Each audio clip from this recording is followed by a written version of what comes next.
Indian aviation wing के chairperson हैं, Radhabai maternal hospital के ट्रस्टी हैं। अब हम आते हैं हमारे अगले फूल की तरफ, जिनकी खुशबू में मन के भावों को जानने की शक्ति है, आत्मा के नजदीक लाने वाली, उन्हें शिव बाबा का वर्षा प्रदान करने वाली, रमणीक और उसी के साथ साथ गुह्य राजों को जताने वाली हमारी आदरणीय मनोरमा दीदी जी को भी हम जोरदार स्वागत करते हैं। मनोरमा दीदी प्रभागराज सब जोन इलाहाबाद की सेंटर की डायरेक्टर है तथा इसके साथ साथ धार्मिक प्रभाग की दीदी जी चेयरपर्सन है। अब बारी आती है एक ऐसे रूहानी गुलाब की जिसके शुभ संकल्पों ने, श्रेष्ठ संकल्पों ने, जिनके अथक प्रयासों ने आज हम सभी के समक्ष ये बहुत ही सुंदर मनोरम दृश्य हम सभी जिसके नजारा देख रहे हैं, तो इनके संकल्पों की संरचना के आधार से आज हम सभी दिव्य फरिश्तों का स्नेह मिलन हुआ है। तो ऐसे हम हमारी आदरणीय योगिनी दीदी, जिसके अंदर है हर कर्म को साकार संकल्पों से करने वाली, एक सूत्र में सभी को पिरोने वाली, सिद्धि स्वरूप प्रकाश स्वरूपा बन हर आत्मा को परमात्मा से मिलन कराने वाली आदरणीय परम श्रद्धेय राजयोगिनी योगिनी दीदी जी को भी हम बहुत बहुत अभिनंदन करते हैं आज के इस कार्यक्रम के लिए। आज इन्होंने सूत्र को बहुत सुंदर तरीके से पिरोया।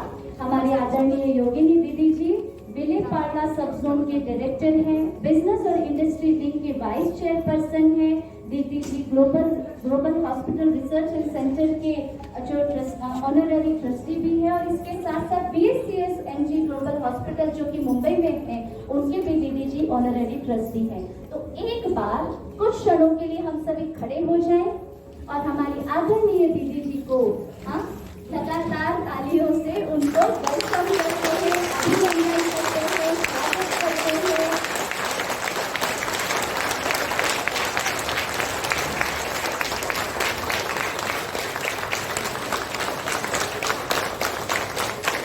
ऐसी पवित्र काल ब्रह्मचारिणी दिव्य गंगाएं हम सभी के समक्ष उपस्थित हैं।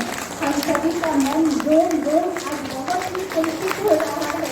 दादा की ऐसी चैतन्य परिवारों को देखते हैं।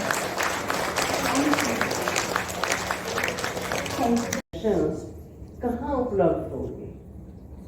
अब वो होनहार देवता हो जो थे देवता और जो बनने जा रहे हैं देवता, ऐसी महान विभूतियों के सामने उपस्थित होना हमको भी बड़ा गर्व प्रतीत होता है। कभी भी अपने को साधारण नहीं समझना। आपकी ही वो इष्ट प्रतिमाएं हैं जिससे लोग वरदान लेकर आते हैं। कहते हैं ना कि एक आर्टिस्ट को जो मूर्तिकार था, उसको किसी ने कहा कि ये मूर्तिकार तो मुझे मूर्ति बनाना सिखा सकता है। तो मूर्तिकार ने क्या उत्तर दिया? मैं तो मूर्ति नहीं बनाता हूं। मूर्ति तो पत्थर के अंदर बनी हुई होती है। मैं तो जो एक्स्ट्रा पत्थर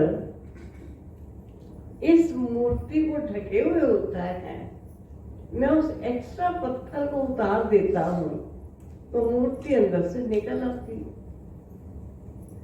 सचमुच प्यारे बाबा भी हम बच्चों को आने वाली सृष्टि के लिए जो चैतन्य मूर्तियां बना रहे हैं, उसके लिए कर क्या रहे हैं? जो वो वेस्टेज जो हमारे जीवन को शोभायमान नहीं है, वो स्वभाव, वो संस्कार, वो बोल, वो कर्म जो हमारी दिव्यता को ढके हुए हैं, उन सबको निकालते हैं।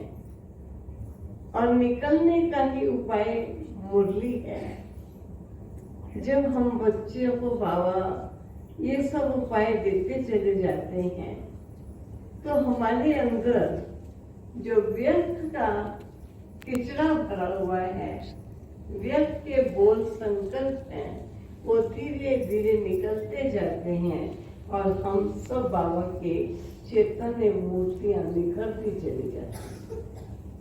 आज बाबा को कई बच्चे ही कह देते हैं, बाबा बड़ी समस्याएं हैं, कोई ना कोई प्रॉब्लम हर समय खड़ी रहती है, हम इन समस्याओं से मुक्त कैसे हो जाए। तो बाबा ने बड़ा सुंदर कहा था कि बच्चे समस्या कहाँ है, समस्या तो कहीं है नहीं, तो मुझे समस्या समस्या कहकर बोझिल या भारी क्यों हो जाते। और सचमुच ध्यान से देखा जाए तो हम समस्या कहते किसको। मान लीजिए मैं ये चाहती हूं कि मेरे परिवार वाले स्वस्थ रहें और खुश रहें, लेकिन अगर उसमें कोई स्वस्थ नहीं है, खुश नहीं रहता, तो हम कहते बड़ी भारी समस्या है। कभी वो बीमार है, कभी उसका मूड ऑफ है। वास्तव में देखा जाए तो ये समस्या तो है नहीं। क्या कभी ऐसा होगा कि मैं चाहूं कोई बीमारी ना हो और मैं चाहूं किसी का मूड खराब ही ना हो और वैसा ही हो? वैसा तो हो नहीं सकता। कभी कोई बीमार भी हो सकता है, कभी किसी का मूड बिगड़ भी सकता है। उसे समस्या क्यों कहते हैं?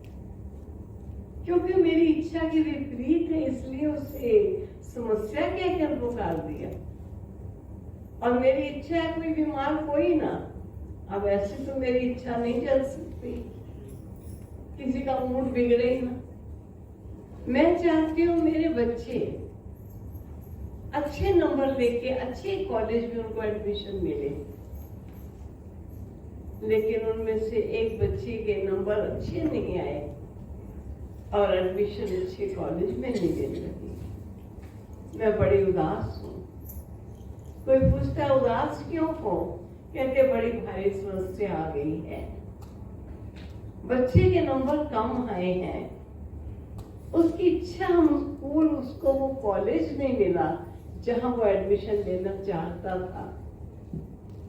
अब सोचिए, आप चाहते थे उसके नंबर अच्छे आए, लेकिन क्या आपकी इच्छा नहीं चलेगी? और बच्चा चाहे मैं उसी कॉलेज में एडमिशन लूं, क्या जैसा वो चाहेगा वैसा ही होगा? हम समझते हैं जो हम चाहते हैं ऐसा जरूरी नहीं होना।